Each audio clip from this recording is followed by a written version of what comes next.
A badge doesn't grant you the right to humiliate someone, but Officer Bradley Jenkins didn't care. He saw a black woman driving a $500,000 car in a wealthy zip code and decided she was a criminal. He slapped the cuffs on her, grinning. What he didn't know? He just illegally detained one of the most powerful people in the country, a 3-star military general. Lieutenant General Valerie Covington had spent the last 30 years of her life in the most hostile, high-stakes environments on the planet. From the sun-scorched, IED-laced roads of Kandahar to the intensely political, cutthroat corridors of the Pentagon, she had navigated situations that would break a normal human being. She had commanded tens of thousands of troops. She had briefed the President of the United States. She was a master of strategy, a woman whose mere presence in a briefing room commanded absolute pin-drop silence. But on a crisp Tuesday afternoon in October, Valerie wasn't a 3-star general. She was just a woman enjoying her day off. She was driving through Belle Haven, an ultra-exclusive, manicured suburb of Alexandria, Virginia, located just south of Old Town. The neighborhood was a quiet enclave of multi-million-dollar estates, ancient oak trees, and private country clubs. Valerie was dressed comfortably in civilian clothes, a beige cashmere turtleneck, tailored navy slacks, and a pair of simple Italian loafers. More importantly, she was driving her crowning achievement, a gift she had purchased for herself after pinning on her 3rd star, a customized 2025 Mercedes-Maybach S680. Painted a deep, liquid midnight blue, the vehicle was a masterpiece of automotive engineering. It purred silently down the tree-lined streets, turning heads wherever it went. A few blocks away, parked strategically behind a tall row of hedges near the country club entrance, sat Officer Bradley Jenkins of the local police department. Jenkins was a 7-year veteran with a reputation. He was the kind of cop who viewed his patrol sector not as a community to protect, but as a kingdom to rule. He had been written up twice in the past 3 years for aggressive behavior and questionable traffic stops, but the police union had always managed to smooth things over. Jenkins thrived on authority. He had a very rigid, narrow view of the world, and more specifically, a rigid view of who belonged in Belle Haven. When the midnight blue Maybach glided past his cruiser, Jenkins sat up straight. His eyes narrowed. Through the lightly tinted driver's side window, he saw Valerie, a black woman in her early 50s, looking relaxed and completely at home behind the wheel of a car that cost more than his house. Jenkins didn't see a successful executive, a doctor, or a high-ranking military official. His bias immediately wrote a different narrative. Nobody like that lives around here, he thought to himself, his hand instinctively reaching for the computer terminal in his cruiser. And nobody like that drives a car like this without some dirty money behind it. He pulled out of his hiding spot, accelerating to close the distance between his cruiser and the Maybach. Valerie saw the police cruiser in her rearview mirror almost immediately. Decades of situational awareness made her highly observant. She checked her speedometer, 22 miles per hour in a 25 zone. She had used her turn signal. Her registration was meticulously up to date. She knew she hadn't committed a single traffic violation, but the cruiser stayed glued to her bumper for 3 blocks. Here we go, Valerie thought, a familiar heavy exhaustion settling into her chest. She had worn the uniform of the United States Army for 3 decades, but in civilian clothes, she knew exactly how certain people saw her. Suddenly, the cruiser's light bar erupted in a blinding flash of red and blue. The short, aggressive whoop of the siren pierced the quiet suburban air. Valerie calmly engaged her right turn signal and smoothly pulled the Maybach over to the curb, parking flawlessly. She put the car in park, turned off the engine, and rolled down all 4 windows. A standard procedure she had taught her own soldiers to use to ensure officers felt safe and had total visibility. She placed both of her hands on the top of the leather steering wheel, fingers spread. In the side mirror, she watched Officer Jenkins step out of his vehicle. He was a broad-shouldered man in his early 30s, his uniform tight, his hand resting conspicuously on the butt of his service weapon as he approached. He didn't walk with the cautious professionalism of a public servant. He swaggered with the arrogance of a predator who thought he had cornered easy prey. License, registration, and proof of insurance, Jenkins demanded, stopping just behind the B-pillar of her car to maintain a tactical advantage. He didn't offer a greeting. He didn't state the reason for the stop. "Good afternoon, officer," Valerie said, her voice even, modulated, and completely devoid of fear. "My license is in my wallet, which is in my purse on the passenger seat. My registration and insurance are in the glove compartment. How would you like me to proceed?" Jenkins blinked, momentarily thrown off by her precise, authoritative tone. People he pulled over were usually nervous, fumbling, or immediately defensive. Valerie was none of those things. She spoke to him like a commanding officer directing a subordinate. It instantly bruised his ego. "Just get the documents," Jenkins snapped, shining his heavy tactical flashlight into her eyes despite it being 3 o'clock in the afternoon. Valerie turned her head slightly to avoid the blinding beam. She reached over, retrieved her wallet, and extracted her Virginia driver's license. She then leaned over, opened the glove box, and handed him her registration and insurance card. Jenkins snatched the paperwork from her hand. He looked at the license, Valerie Covington. Then he looked at the registration. The car was indeed registered to her. No liens, paid in full. Instead of accepting this and sending her on her way, Jenkins leaned closer to the window, his expression hardening. "Whose car is this?" "As you can see from the registration in your hand, officer, it is my car," Valerie replied calmly, her eyes locking onto his. "What do you do for a living, Valerie?" Jenkins asked, deliberately using her first name to establish dominance. "I work for the federal government," she answered vaguely. She had long ago learned not to flaunt her rank or her Pentagon credentials to get out of petty situations. She believed the law should apply equally to everyone, and she wanted to see exactly how this officer handled a normal civilian. "The government," Jenkins scoffed, a sneer playing on his lips. "What, you a clerk at the DMV? Because a government salary doesn't buy a brand new Maybach. So I'm going to ask you again, where did you get the money for this vehicle?" Valerie's jaw tightened infinitesimally. The sheer audacity of the question was staggering. "Officer," she said, her voice dropping an octave, carrying the kind of quiet danger that usually made 2-star generals nervously check their posture. "Am I suspected of committing a crime? Why exactly did you initiate this traffic stop?" "I ask the questions here," Jenkins barked, stepping back and resting his hand on his weapon again. "Sit tight. Don't make any sudden movements." He turned and walked back to his cruiser, leaving Valerie sitting in the quiet luxury of her car. She took a deep breath, staring at her own reflection in the rearview mirror. She had survived ambushes in the Middle East. She was not going to let a power-tripping local cop break her composure. But the injustice of the moment burned hot in her veins. Inside his cruiser, Officer Jenkins was frantically typing Valerie's information into his mobile data terminal. He ran her name through the local database, the state database, and the NCIC, National Crime Information Center. Nothing, not a single parking ticket.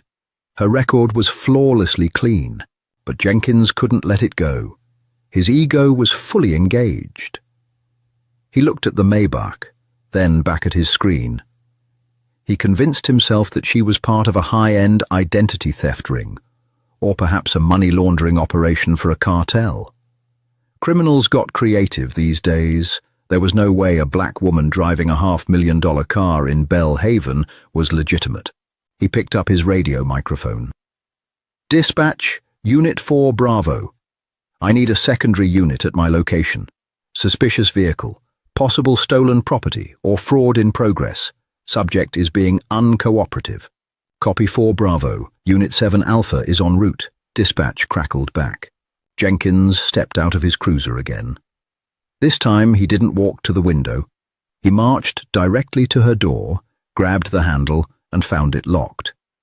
He knocked aggressively on the glass with his flashlight. "Step out of the vehicle," Jenkins ordered loudly. Valerie looked at him, her hands still resting on the steering wheel. "Officer, I have provided my documentation. Everything is in order. I have committed no traffic violation. I am legally declining to exit my vehicle unless you can articulate reasonable, articulable suspicion that I have committed a crime. What is your probable cause?" Jenkins's face flushed bright red. He wasn't used to citizens knowing the law, let alone throwing legal terminology back in his face with absolute supreme confidence. "My probable cause is that you are failing to obey a lawful order from a police officer," Jenkins shouted, his voice echoing off the brick facades of the nearby mansions. Several neighbors, out walking their golden retrievers or tending to their gardens, stopped and turned to look. "Unlock this door and step out right now, or I will break this window and drag you out." Valerie analyzed the tactical situation. A terrified, untrained civilian might have panicked. But Valerie calculated the risks. Jenkins was highly agitated, emotionally volatile, and armed. Escalating a physical confrontation over pride was a fool's game. She had the power to destroy this man's career, but she couldn't do it if she caught a bullet in the chest on the side of the road. "I am complying under duress," Valerie said loudly and clearly, ensuring the neighbors watching from the sidewalk could hear her. "I am unlocking the door."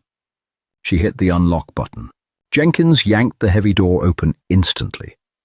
Before Valerie could even unbuckle her seatbelt, he reached in, grabbed her left arm, and hauled her out of the driver's seat. The physical force was entirely unnecessary and jarringly violent. "Turn around," Jenkins yelled, spinning her against the polished side of the Maybach. Valerie felt the cold, hard metal of the car against her chest. She spread her feet slightly to maintain her balance. She didn't struggle. She didn't fight back. She remained completely limp and compliant. Jenkins grabbed both of her wrists, pulling them forcefully behind her back. The sharp, cold steel of police handcuffs clicked and ratcheted tightly onto her wrists, biting into her skin. "You are being detained," Jenkins hissed in her ear, thoroughly enjoying the power trip. "You want to play lawyer on the side of the road? Now you can do it in cuffs." "Officer Jenkins," Valerie said, having read his nameplate when he dragged her out. Her voice was terrifyingly calm. There were no tears, no shaking, no pleading. "You have just made the single greatest mistake of your professional life." "Shut up," he snapped, patting her down aggressively. "Where are the drugs? Where's the cash?" By now, a small crowd of affluent neighbors had gathered on the sidewalk. A woman in tennis gear had her smartphone out, recording the entire interaction. Jenkins puffed out his chest, playing to the camera, wanting to look like the hero taking down a major criminal in their quiet neighborhood. Just then, a second police cruiser came speeding around the corner, its tires squealing slightly as it braked and parked at an angle in front of the Maybach. Out stepped Sergeant Dave Collins, a 20-year veteran of the force. Collins was older, wiser, and significantly more level-headed than Jenkins. He took one look at the scene, the pristine luxury car, the lack of any visible threat, and a well-dressed woman in handcuffs leaning against the vehicle, and frowned. "Jenkins, what the hell is going on here?" Sergeant Collins asked, jogging over. "Got a suspected fraud or grand theft here, Sarge," Jenkins said proudly. Subject was uncooperative, refused to exit the vehicle, claimed she bought this car on a government salary. He laughed mockingly. "I've got her detained while I wait for a deeper background check." Sergeant Collins looked at Valerie. He noted her posture. Even in handcuffs pressed against a car, she stood with a rigid, undeniable dignity. Her shoulders were squared. Her chin was up. "Ma'am, are you injured?" Collins asked, his tone entirely different from Jenkins. "I am unharmed, Sergeant," Valerie replied smoothly. "Though your officer has secured the cuffs tight enough to restrict blood flow. And as I explained to him before he violently removed me from my property, I am a federal employee, and this vehicle belongs to me." "Federal employee?" Collins raised an eyebrow. He looked at Jenkins. "Did you run her plates? Did you run her license?" "Yeah, they came back clean, but—" "But what, Jenkins?" Collins snapped, lowering his voice so the neighbors couldn't hear. "If she's clean, why the hell is she in cuffs?" Valerie turned her head slightly to look at the sergeant. "Sergeant Collins, my wallet is still on the passenger seat of my vehicle. Officer Jenkins only looked at my civilian driver's license. I highly recommend you go into that wallet, look behind the driver's license, and pull out the solid blue identification card." Jenkins rolled his eyes. "Sarge, she's probably got a fake badge in there, trying to pass herself off as a Fed." Collins ignored Jenkins. He felt a sudden, icy knot form in the pit of his stomach. The woman's demeanor was too calm. She wasn't acting like a criminal caught in a lie. She was acting like a superior officer dealing with a massive disciplinary failure. Collins walked over to the open door of the Maybach. He reached inside, picked up the designer leather wallet from the passenger seat, and opened it. He found the Virginia driver's license. He slid it out. Behind it was a Department of Defense Common Access card, CAC. But it wasn't a standard white contractor card or a green civilian card. It was blue, the distinct, universally recognized color of active duty United States Armed Forces personnel. Collins looked at the rank insignia printed next to the photograph. "09, Lieutenant General." Beneath that, the name Covington, Valerie T. Sergeant Collins stopped breathing for a fraction of a second. He stared at the card, then looked through the window at the black woman in the cashmere sweater, currently standing on the curb in handcuffs. He didn't just have a federal employee in cuffs. He had a 3-star general, a woman who commanded more firepower and personnel before breakfast than the entire state of Virginia's police force. A woman who likely had the personal cell phone numbers of the Secretary of Defense and the Joint Chiefs of Staff. Collins dropped the wallet back onto the seat like it was made of radioactive material. He turned around, his face completely drained of color. "Jenkins," Collins whispered, his voice trembling slightly. "Take the cuffs off her, right now." "Take them off," Officer Jenkins repeated, his face contorting in utter confusion. He looked from his supervisor to the woman leaning against the midnight blue Maybach. "Sarge, you're not serious. She refused a lawful order. She was uncooperative. I haven't even searched the vehicle yet." "Shut your mouth, Bradley," Sergeant Collins hissed, his voice dropping to a dangerous, gravelly register. He stepped between Jenkins and Valerie, physically pushing his subordinate back. "I am giving you a direct order. Give me your handcuff keys, now." Jenkins, stunned by the sheer venom in his supervisor's voice, fumbled at his duty belt and produced the small silver key. Collins snatched it from his fingers and quickly moved behind Valerie. "Ma'am, please keep your hands steady. I am removing the restraints." With 2 quick clicks, the heavy steel cuffs fell away. Valerie brought her arms forward slowly, rotating her shoulders and rubbing the deep red indentations left on her wrists. She didn't rub them frantically, nor did she sigh in relief. She executed the movements with the cold, measured precision of someone assessing combat damage. She turned around to face the 2 officers. "General Covington," Sergeant Collins said, taking a deliberate step back and instinctively standing at the position of attention. He kept his hands entirely away from his weapon, open and visible. "I cannot express how profoundly sorry I am for this incident. This is a colossal failure of procedure and judgment. Jenkins stared at Collins, his mouth slightly ajar. "General," he scoffed, his arrogance still blindly shielding him from reality. "Sarge, what are you talking about? General of what?" "Lieutenant General Valerie Covington, United States Army," Valerie said, her voice cutting through the crisp afternoon air like a diamond-tipped blade. She locked eyes with Jenkins, and for the first time, the young officer felt a cold spike of genuine terror pierce his ego. "Currently serving as Deputy Chief of Staff for Operations. I oversee global troop movements, strategic defense initiatives, and an annual budget that dwarfs the gross domestic product of several small nations." She took a slow step toward Jenkins. The officer instinctively retreated half a step, entirely overwhelmed by the sheer, unadulterated command presence she radiated. "I did not refuse a lawful order, Officer Jenkins," Valerie continued, her tone eerily level. "I refused an unlawful one. You lacked probable cause, you lacked reasonable, articulable suspicion, and you fundamentally violated my Fourth Amendment rights under the United States Constitution, the very same Constitution that I have spent 32 years of my life, and shed my own blood in 2 separate war zones to defend." Jenkins opened his mouth to speak, to defend himself, but no words came out.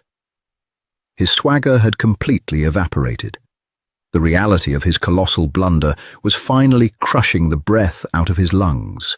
"Furthermore," Valerie added, her gaze shifting to the small crowd of affluent neighbors. Noting the woman in the tennis outfit who was still holding her smartphone up, recording every second. "You profiled me. You saw a black woman in a highly expensive vehicle in Belhaven, and your immediate, unshakable conclusion was that I was a criminal. You bypassed all logical investigative steps because your bias had already written the report." "Ma'am, I was just following standard investigative protocols for suspicious—" Jenkins stammered, his face now completely drained of color. "Do not insult my intelligence by calling your temper tantrum an investigation," Valerie snapped, her voice finally raising a fraction of a decibel, carrying an oceanic weight of authority. "You are a disgrace to that uniform, a uniform that represents public trust." She turned to Sergeant Collins, who was practically sweating through his Kevlar vest. "Sergeant, who is your chief of police?" "Chief William Gallagher, ma'am," Collins replied instantly. Valerie walked back to the open door of her Maybach, reached in and retrieved her purse. She pulled out a sleek, government-encrypted smartphone. "I want Chief Gallagher on this sidewalk in 15 minutes. I don't care if he is in a meeting, at a luncheon, or on a golf course. If he is not standing in front of me by 3:30, my next call will be to the Governor of Virginia, and my third call will be to the Department of Justice to initiate a federal civil rights probe into this precinct." "Yes, ma'am," Collins said, grabbing his radio mic. "I will have dispatch patch me through to his personal cell immediately." Valerie dialed a number on her own phone. The call connected almost instantly.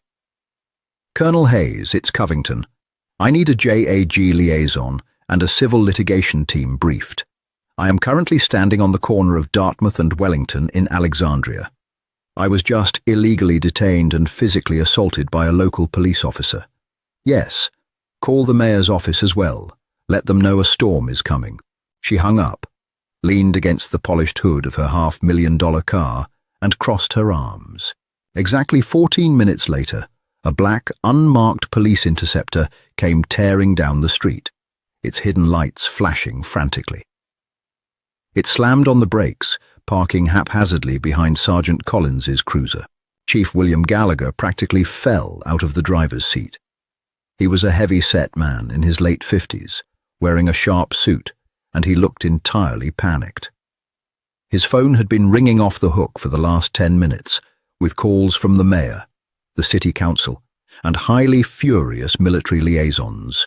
He practically sprinted toward the Maybach, bypassing Jenkins, who was now standing by his cruiser looking physically ill, and beelined straight for Valerie.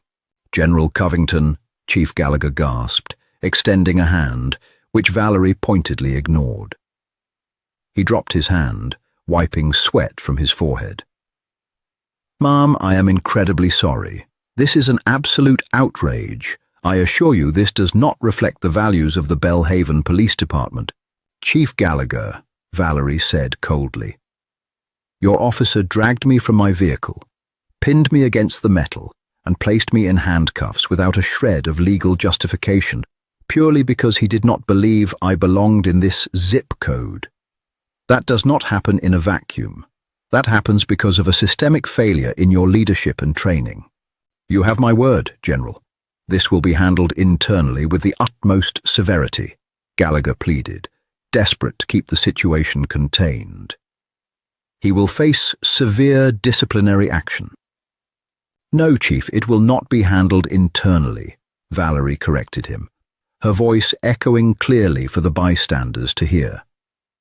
"If he is willing to do this to a 3-star general in broad daylight, what exactly is he doing to an 18-year-old kid on the night shift who doesn't know their rights?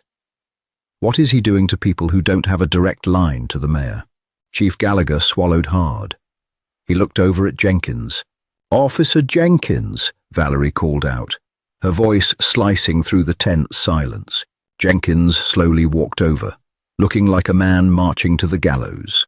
"I am not going to ruin your life behind closed doors," Valerie told him, staring directly into his eyes. "I want you and every other officer who thinks a badge is a license to bully to understand the consequences of abusing power. Chief Gallagher, relieve this man of his duty weapon and his badge." Now, Gallagher hesitated for only a fraction of a second. The political and legal pressure bearing down on him was astronomical. He looked at Jenkins. "Bradley, give me your weapon and your shield. You are stripped of your police powers and suspended without pay, effective immediately, pending a full internal and federal investigation." Jenkins's hands shook violently as he unholstered his Glock and handed it to the chief, followed by the gold shield he had so arrogantly weaponized just 20 minutes prior. He looked thoroughly defeated, his career evaporating right there on the affluent suburban sidewalk. "Sergeant Collins," Valerie said, her tone softening just a fraction. "You assessed the situation, recognized the failure, and de-escalated. You did your job. Thank you." "Just doing what's right, General," Collins nodded respectfully. Valerie turned back to her Maybach. She opened the driver's side door, but before she got in, she looked toward the neighbor in the tennis outfit, whose phone was still recording. Valerie gave the woman a brief, sharp nod. The woman smiled back, a fierce glint of solidarity in her eyes. The General slid into the luxurious cream leather interior of the S680. The engine started with an imperceptible purr. Without another word, she shifted into drive and glided away from the curb, leaving the disgraced officer, the panicked chief, and the stunned neighborhood in her rearview mirror. By the time Valerie arrived at her actual destination, a quiet dinner with an old friend, the video recorded by Cynthia, the neighbor, had already hit social media. The internet exploded. The footage of the aggressive takedown, followed by the spine-chillingly calm, authoritative dismantling of a corrupt cop by a decorated 3-star general, went insanely viral. It racked up 10 million views in 4 hours. There was no PR spin the police department could deploy. There was no union protection strong enough to save Jenkins. Within 72 hours, Officer Bradley Jenkins was officially terminated from the force. The Department of Justice announced a comprehensive civil rights investigation into the precinct's traffic stop statistics, and Chief Gallagher was forced into early retirement. General Valerie Covington never gave a public interview about the incident. She didn't need to. She simply went back to the Pentagon, sat in the Situation Room, and continued to defend the nation, proving that true power doesn't need to shout, bully, or wear a badge. True power simply commands the truth and lets the chips fall exactly where they deserve to. Did General Valerie Covington handle this abuse of power perfectly? Or do you think the police chief should have done more on the spot? This real-life drama proves that true authority doesn't panic. It strategizes.